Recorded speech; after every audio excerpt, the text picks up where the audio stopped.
IPL নিলামের ৩৫০ জনের short লিস্টে জায়গা পেয়েছে বাংলাদেশের ৭ ক্রিকেটার, যেখানে সর্বোচ্চ ভিত্তিমূল্যে রয়েছেন কাটার মাস্টার মুস্তাফিজুর রহমান।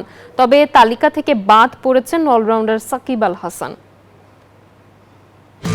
আগামী ১৬ ডিসেম্বর আবুধাবিতে বসতে যাচ্ছে আইপিএলে নিলামের জমজমাট আসর। টি-20 বিশ্বকাপের আগে প্রস্তুতির একটি বড় মঞ্চ আইপিএল, যেখানে রয়েছে দেশি বিদেশি তারকাদের সাথে খেলে নিজেকে ঝালিয়ে নেওয়ার সুযোগ। সে লক্ষ্যে এবারের আসরে নিবন্ধন করে ১৩৫৫ ক্রিকেটার। এই তালিকা থেকে ৩৫০ জনের একটি শর্টলিস্ট প্রকাশ করেছে বিসিসিআই।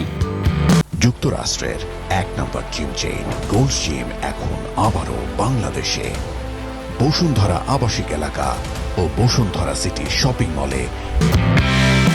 শর্টলিস্টে বাংলাদেশের ৭ ক্রিকেটারের নাম থাকলেও নেই বিশ্বসেরা অলরাউন্ডার সাকিব আল হাসান। সাকিব তার ভিত্তিমূল্যে কমিয়ে নিলামের জন্য নিবন্ধন করলেও বাদ পড়েছেন। নির্বাচিত ৭ জনের মধ্যে ৬ জনই প্রথমবারের মতো অংশ নিতে যাচ্ছেন আইপিএল নিলামে।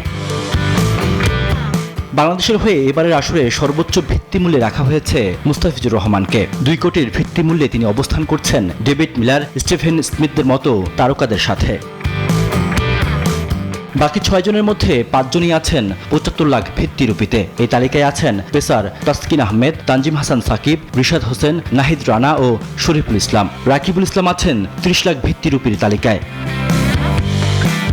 Sports desk, news 24।